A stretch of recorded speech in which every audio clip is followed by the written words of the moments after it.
नमस्कार। एनसीईआरटी पाठशाला में आप सभी का बहुत बहुत स्वागत है।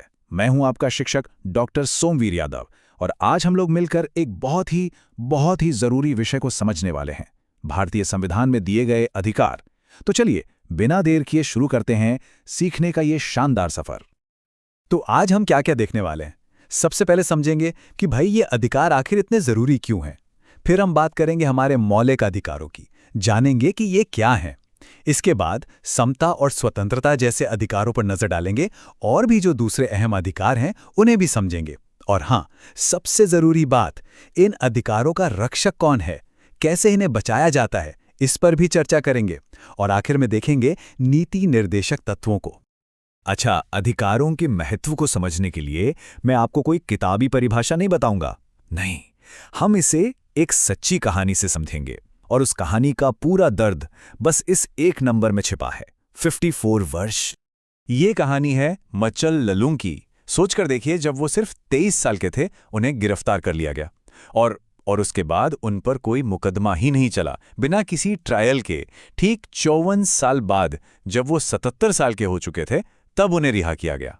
एक पूरी जिंदगी जेल में गुजर गई। क्यों? सिर्फ इसलिए क्योंकि उन्हें स्पीडी ट्रायल यानी त्वरित सुनवाई का अधिकार नहीं मिला। और यह अधिकार हमारे जीवन और व्यक्तिगत स्वतंत्रता के अधिकार का एक बहुत जरूरी हिस्सा है। ये तो एक कहानी हुई। चलिए एक और उदाहरण देखते हैं। साल था 1982, जब हमारे देश में एशियाई खेल हो रहे थे। अब इन खेलों के लिए जो कंस्ट्रक्शन का काम चल रहा था उसमें हजारों मजदूर लगे हुए थे। उनसे काम तो पूरा करवाया गया, लेकिन उन्हें जो सरकार द्वारा तय की गई न्यूनतम मजदूरी है ना, वो भी नहीं दी गई। तब जाकर सुप्रीम कोर्ट को दखल देना पड़ा और कोर्ट ने साफ साफ कहा कि ये तो सीधे तौर पर शोषण के विरुद्ध अधिकार का उल्लंघन है। तो यहीं से आता है हमारा आज का पहला सवाल। अब जब हमने इस केस को समझ लिया है तो जरा सोचिए और बताइए, न्यूनतम मजदूरी ना देना ये किस मौलिक अधिकार का उल्लंघन है? थोड़ा दिमाग लगाइए और अपना जवाब नीचे कमेंट बॉक्स में जरूर लिखिएगा। तो देखिए, मचल लालूं की कहानी हो या उन मजदूरों की, ये हमें क्या सिखाती हैं? यही ना कि अधिकारों की एक पक्की गारंटी होनी बहुत जरूरी है। और हमारे संविधान ने हमें यही गारंटी दी है, अधिकारों के घोषणा पत्र यानी बिल ऑफ राइट्स के रूप में। ये एक तरह से सरकार की शक्तियों पर एक मजबूत लगाम का काम करता है। अच्छा, एक बात और समझना बहुत जरूरी है। क्या सारे अधिकार एक जैसे होते हैं? नहीं, एक होते हैं मौलिक अधिकार और दूसरे होते हैं साधारण कानूनी अधिकार। अब फर्क क्या है? देखिए, मौलिक अधिकार ये बहुत खास हैं। इनकी गारंटी खुद हमारा संविधान देता है, मतलब सरकार इन्हें आसानी से नहीं छीन सकती। अगर इन्हें बदलना है तो संसद को संविधान में संशोधन करना पड़ेगा, जो एक मुश्किल प्रक्रिया है। वहीं दूसरी तरफ जो साधारण कानूनी अधिकार होते हैं, उन्हें संसद एक आम कानून बनाकर बदल सकती है। तो हमारे संविधान ने हमें मुख्य रूप से ये 6 मौलिक अधिकार दिए हैं। इन्हें आप हमारे लोकतंत्र की नींव कह सकते हैं। कौन कौन से हैं? समता का अधिकार, स्वतंत्रता का अधिकार, शोषण के विरुद्ध अधिकार, धार्मिक स्वतंत्रता का अधिकार, सांस्कृतिक और शिक्षा संबंधी अधिकार, और आखिर में वो अधिकार जो इन सभी अधिकारों का रक्षक है, संवैधानिक उपचारों का अधिकार। तो चलिए एक एक करके इन्हें समझते हैं। सबसे पहले आता है समता का अधिकार यानी राइट टू इक्वालिटी। इसका मकसद बिल्कुल साफ है, एक ऐसा समाज बनाना जहां किसी के साथ भी उसके धर्म, जाति, लिंग या जन्मस्थान के आधार पर कोई भेदभाव ना हो। आपको अपनी किताब का वो उदाहरण याद है जहां स्वदेश के दोस्त को सिर्फ उसकी जाति की वजह से चाय कप में नहीं बल्कि कुल्हड़ में दी जाती है? ये छुआछूत और भेदभाव का एक जीता जागता उदाहरण है और ये हमारे समता के अधिकार का सीधा सीधा उल्लंघन है। तो अब आप सोचिए जरा, स्वदेश के दोस्त के साथ जो भेदभाव हुआ वो किस मौलिक अधिकार का उल्लंघन है? इसका जवाब तो अब आप आसानी से दे सकते हैं। अपना जवाब नीचे टाइप करके बताइए। समता के बाद आता है दूसरा सबसे बड़ा स्तंभ, स्वतंत्रता का अधिकार। इसके तहत हमें अपनी बात कहने की यानी freedom of speech and expression की आज़ादी है, शांति से कहीं भी इकट्ठा होने की आज़ादी है, संगठन बनाने की आज़ादी है। पर इन सब में जो सबसे ज्यादा जरूरी है वो है अनुच्छेद 21 यानी right to life and personal liberty. यह अधिकार कहता है कि कानून द्वारा स्थापित प्रक्रिया के बिना किसी भी व्यक्ति से उसके जीने का हक नहीं छीना जा सकता। ये बहुत पावरफुल अधिकार है। हमारे संविधान ने हमें कुछ और भी जबरदस्त सुरक्षा कवच दिए हैं, जैसे कि शोषण के विरुद्ध अधिकार। ये इंसानों की खरीद फरोख्त, जिसे ह्यूमन ट्रैफिकिंग कहते हैं, या फिर जबरदस्ती काम करवाने यानी बंधुआ मजदूरी पर रोक लगाता है। इसके बाद है धार्मिक स्वतंत्रता का अधिकार, जो हम सभी को अपना धर्म मानने, उस पर चलने और उसका प्रचार करने की पूरी आज़ादी देता है। और फिर है सांस्कृतिक और शैक्षिक अधिकार। ये खासकर अल्पसंख्यक समुदायों को अपनी भाषा, अपनी संस्कृति को बचाने और अपने एजुकेशनल इंस्टीट्यूशंस खोलने का हक देते हैं। अच्छा, तो लीजिए एक और सवाल आ गया आपके लिए। सोचकर बताइए, अगर 14 साल से कम उम्र के किसी बच्चे से किसी खतरनाक काम जैसे किसी कारखाने में काम करवाया जाता है, तो ये किस अधिकार का उल्लंघन होगा? जल्दी से अपना जवाब नीचे कमेंट्स में लिखिए।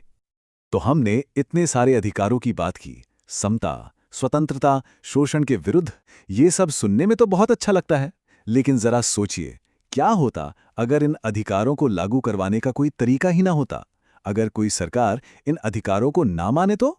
इसीलिए हमारे संविधान निर्माता डॉक्टर B.R. अम्बेडकर ने एक अधिकार को संविधान का हृदय और आत्मा कहा था, the heart and soul of the constitution. और वो अधिकार है संवैधानिक उपचारों का अधिकार, राइट टू कॉन्स्टिट्यूशनल रेमेडीज।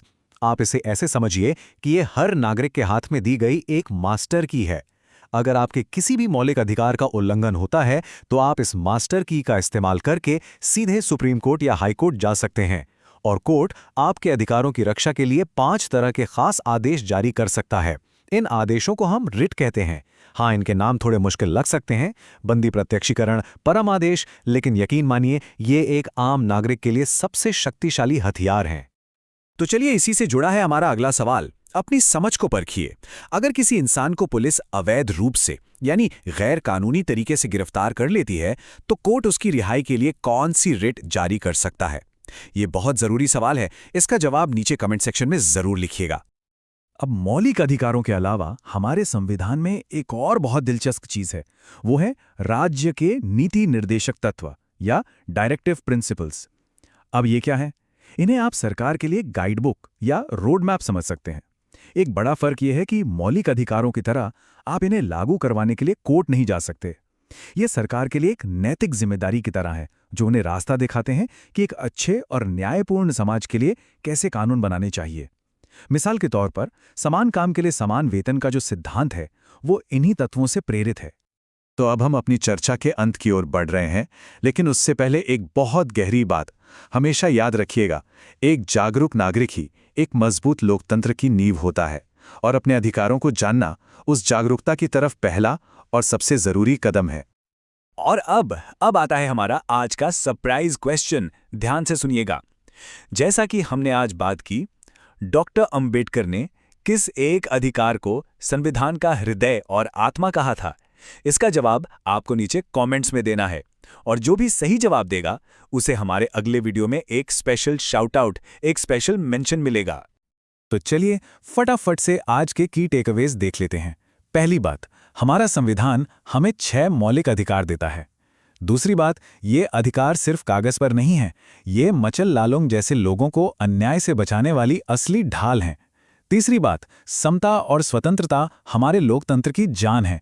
और चौथी और सबसे अहम बात, इन सभी अधिकारों का जो अल्टीमेट सेफगार्ड है, वो है संवैधानिक उपचारों का अधिकार, यानी आर्टिकल 32। तो मेरे प्यारे विद्यार्थियों, आज के लिए बस इतना ही। उम्मीद है आपको ये चर्चा पसंद आई होगी और आपके ज्ञान में कुछ बढ़ोतरी हुई होगी। अगर हाँ, तो इस वीडियो को लाइक करना, अपने दोस्तों के साथ शेयर करना और अपने चैनल NCERT पाठशाला को सब्सक्राइब करना बिल्कुल मत भूलिएगा। और हाँ, सरप्राइज क्वेश्चन का जवाब मैं आपके कमेंट्स में देखूंगा। सीखते रहिए और NCERT पाठशाला के साथ आगे बढ़ते रहिए। धन्यवाद।